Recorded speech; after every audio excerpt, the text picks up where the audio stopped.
Hey guys, welcome to the last episode and the last mystery of Let's Play Ghost Trick. Who is it bugging us as we move back 10 years towards the present? Yep, it's Ray. Check it out. Let's hear his story. Before I ceased to exist. Oh, it's you! Yes, it is I, Ray, in case you've forgotten again. Actually, we haven't. Thanks to you, everything has turned out as I hoped. I'm really grateful to you, Sissel. Thank you. But don't forget, I was only on a journey to find my own lost memory. Yes, I know that. I know all about you. Can I ask you a question, Ray? I want to know. Who are you? Fair enough. I will tell you. Let me tell you about another version of tonight's events. We changed the fates of many people tonight, the first of which was hers. Yep. Thud. That's pretty gratifying every time we see it. Even the creepy, sort of flattened gunman in this cartoon physics universe. If you had not been there for her tonight, her fate would have been to die in that lonely spot on the outskirts of town. If that had occurred, what do you suppose would have happened? That's a good question. Let me tell you a story. The story of a little creature.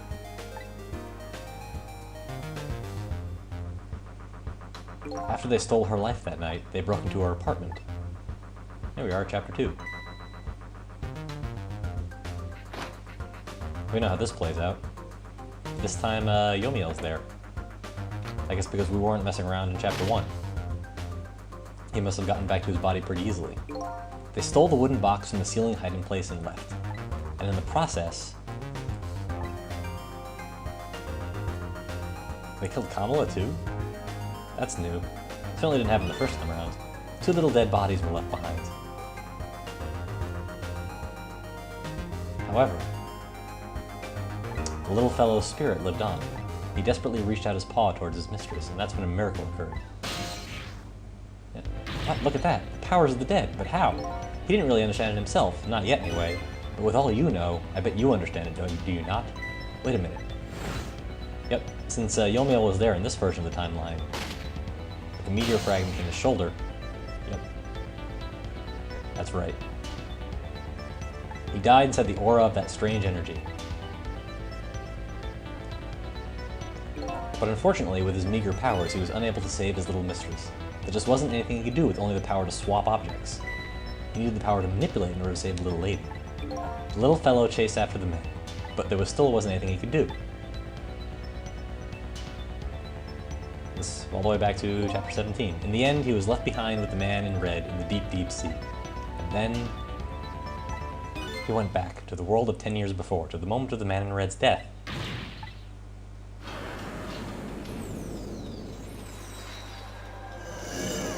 We're going way back a second time. Except, Missile by himself, apparently. He decided to wait it out. He decided to wait until that night came again. And that's the other version of the story of this night. A story that has taken these 10 years to be retold. So that was you, huh? Let's, get a real form now. Apparently you age in real time in the spirit world. That's right. On Missile, 10 years is a very long time in dog years. You couldn't change the fates of these people on your own, so you decided to wait these 10 years out.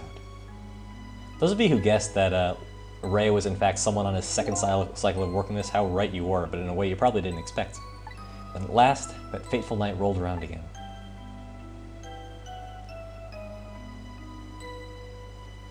This also explains why he was so knowledgeable of the powers of the dead. The guy had 10 years to work it out for himself. By this time I had grown old and my powers were weak, so I decided to find somebody to help me this time around.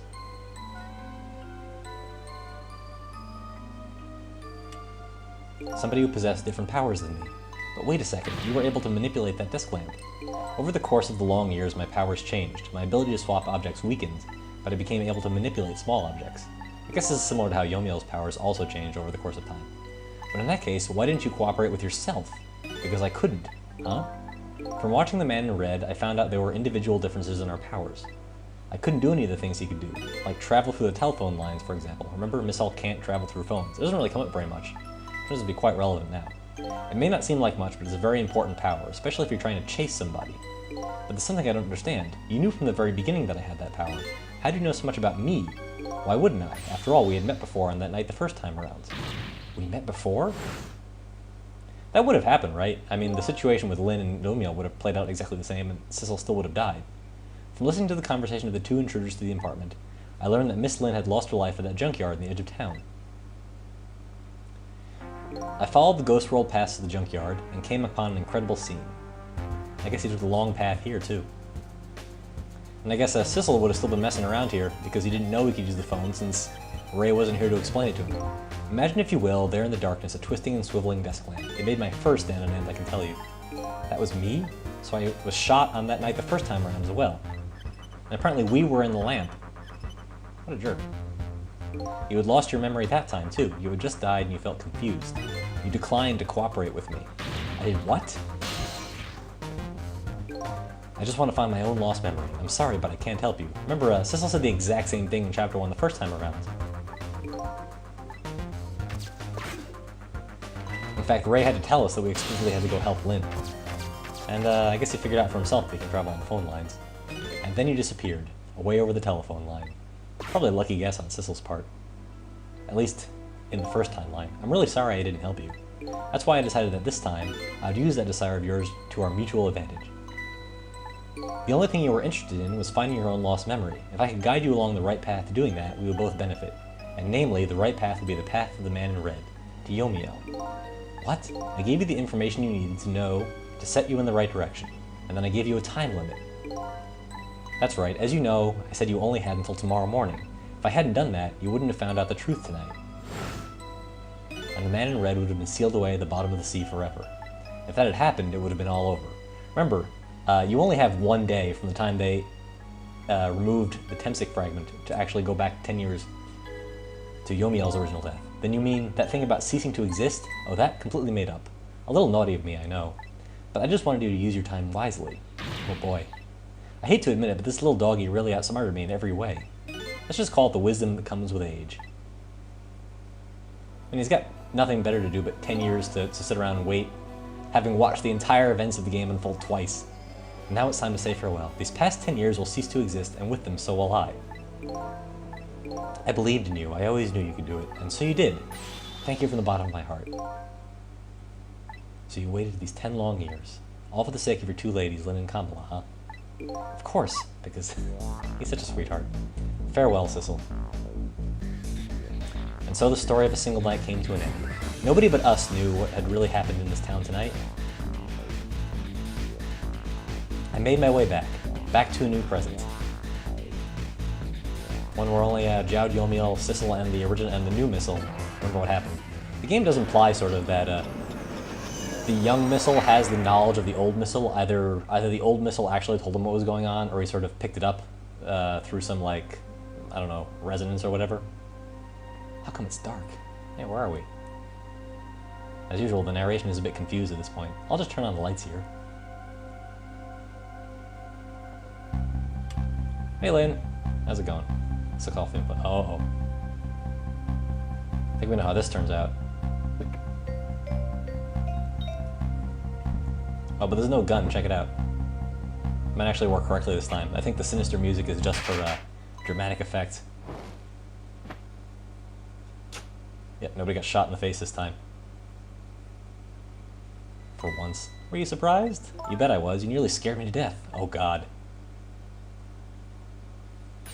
Yippee, it worked! But it's not even my birthday today. It was my mom's birthday the day before yesterday. I made the surprise for her, but it came out so well I wanted to use it again. That's a good sign already. That's alright, Lynn. After all, we're celebrating the birth of your new position as detective, right? Really? Thank you, Jowd. Dad, you're home! Hi, Kamala, let me introduce you. This is Lynn. She was just assigned to the detective division today.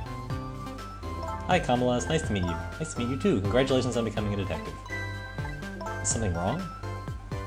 You have one of those badges too? Oh, this? Yeah. I have one just like it. My dad gave it to me the other day. But yours looks like a lot older than mine, though. How long are you going to keep wearing that toy badge, Lynn? Yeah, like I said before, the toy detective badge that Lynn got in chapter 18 is a fake one. She only just now got her real one. It's been 10 years since then, hasn't it? Who would have guessed you'd actually become a detective one day? When you gave me this badge, I just knew. I knew it was my destiny somehow. Destiny, eh? And now that I'm a detective, I'll find out where that destiny will lead me. That you will. Hey, Sissel. How's it going? He picked up the same red handkerchief somewhere, I have no idea. Oh, hello. Don't tell me that same little kitten. That's right, the very one. You know what? This is a very special cat. He's 10 years old, but he's still a kitten. Still a kitten? Yep, he never got any bigger or anything. Wow, what a mysterious little fellow. Nobody really thinks this is weird at all. His name is Sissel. Yep. I guess Jowd was there, so he knew what to name him. Seems to me like I've heard that name somewhere before. I think Sissel likes you, Lynn.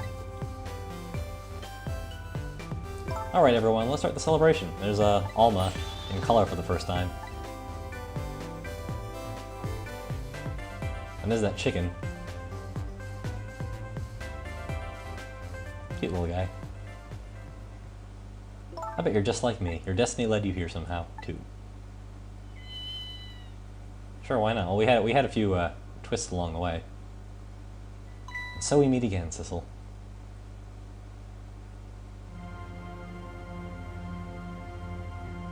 From just that single night as a human, I got a glimpse into the world, and I learned something. Their fates, their lives, they were all interconnected. Somewhere, somehow, in some way. Sort of an important aspect of the game, the subtle character development that Sissel undergoes from being a self-centered cat to like the savior of everybody, basically. Oh yeah, and of course he was embedded with the Tenzing meteor fragment, if you remember, during the explosion, so now he's still got ghost powers. He's basically the same as Yomiel. It's unclear if Jowd has the same powers right now. I guess I really am a cat. It suits me just fine to curl up and watch the strange and beautiful patterns of their lives as they unfold. And it looks like I'll have plenty to watch here for quite a while. Yeah, I guess being immortal would do that to you.